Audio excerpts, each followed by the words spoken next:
I never thought a single text message could destroy a decade of trust. But there I was, standing in the middle of our living room, suitcase half-packed, as my wife, Emily, hurled accusations like daggers across the space that had once been our home. "You were going to leave me, weren't you?" she shouted, her voice cracking between fury and tears. "You were planning it behind my back." Her phone was in her hand, trembling. On the screen was an open message, one I'd sent to my brother the night before. "I don't know how much longer I can live like this. I'm thinking of leaving." It wasn't a plan. It was a confession. A desperate moment of honesty I hadn't had the courage to voice aloud. But Emily saw it differently. "Emily, listen to me," I said, my voice low but urgent. "I wasn't planning to leave you. I was venting. That's it. She cut me off with a bitter laugh. "Don't lie to me, Daniel. You were already halfway out the door." I took a breath, trying to keep my composure. "I've been trying to talk to you for months. You shut down every time I try. I love you, Em, but we're not the same people anymore. I just needed space to think." She crossed her arms, jaw tight. "You can have all the space you want. Get out." And just like that, 10 years together, 5 of them married, ended with a slammed door. I didn't fight her. I grabbed a few essentials, left the rest behind, and drove to my brother's place. The silence in the car was suffocating. My wedding ring felt heavier than ever. But beneath the heartbreak there was something else. A gnawing feeling that something didn't add up. Emily's reaction had been too explosive, too sudden. She'd gone from cold and distant to outright hostile overnight. And then there was her sister, Lily.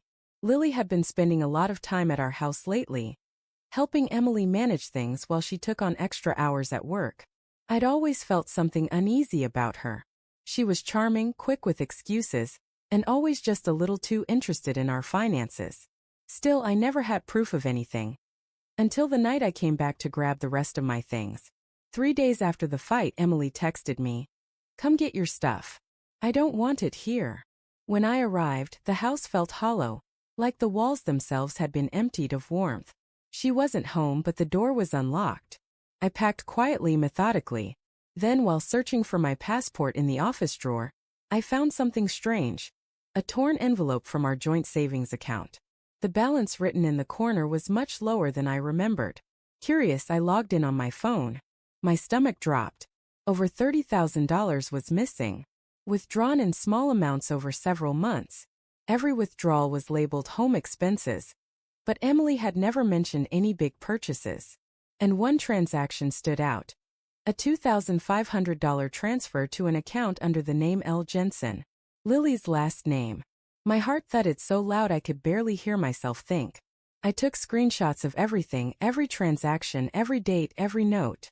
My hands shook as I pieced it together. Someone had been quietly siphoning money from our account. But the worst part? I couldn't tell if Emily knew. I went straight to my brother's that night, pacing his living room like a man possessed. "Dan, are you sure about this?" he asked, glancing at my phone. "Positive," I said, pointing at the screen. "Lily's been transferring money to herself for months. But Emily's signature is on the joint approval form. Either she's in on it, or Lily's using her access." He frowned. "You think that's why Emily blew up? Maybe Lily told her something." The thought hit me like ice water. What if Lily framed me to cover her tracks? It would explain everything. Emily's sudden fury, the baseless accusation, the way she pushed me out before I could look too closely. The next morning, I decided to confront Lily. She worked as a freelance designer, mostly from cafes around town. I found her easily, sitting by the window of our favorite coffee shop, sipping a latte like nothing was wrong. "Daniel," she said with fake surprise when she saw me.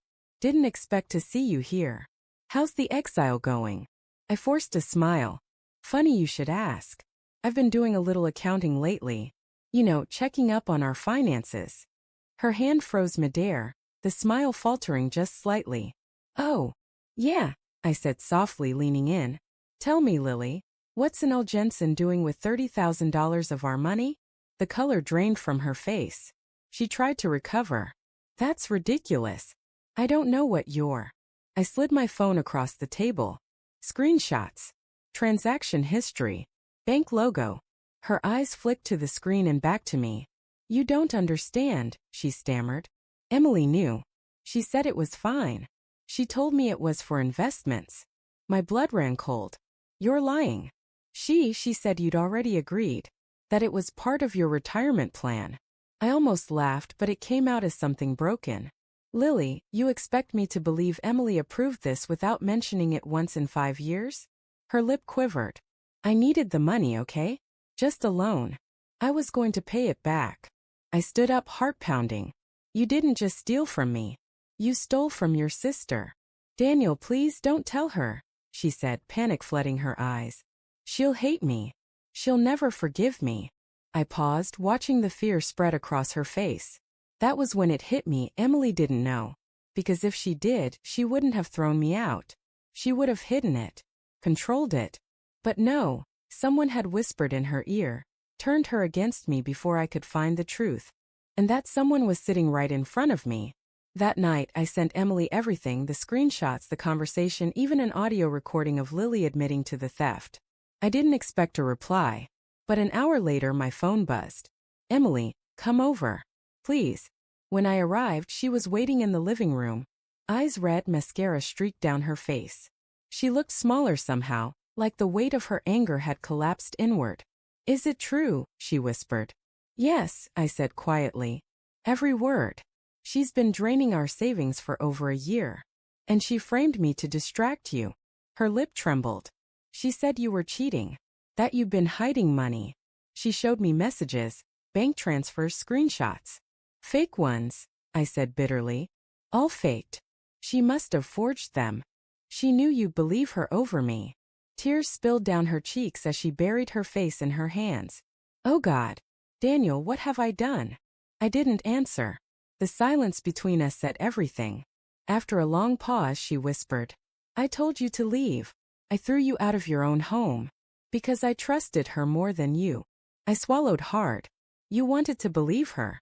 Because it was easier than believing you were wrong. She nodded slowly. You're right. The air between us was thick with the wreckage of everything we'd built. 10 years of love, laughter, shared dreams, now poisoned by a lie. In the days that followed, Emily cut contact with Lily and filed a police report. The investigation confirmed everything. False documentation, identity fraud, unauthorized withdrawals. Lily had been using Emily's credentials to access the joint account. She was arrested 2 weeks later. Emily tried to fix things between us after that, apologies, long talks, even couples therapy sessions. But something fundamental had broken. Trust isn't a light switch you can flick back on once it's gone. I stayed at my brother's place for a few months, trying to decide whether forgiveness was even possible. Some nights I almost texted her back.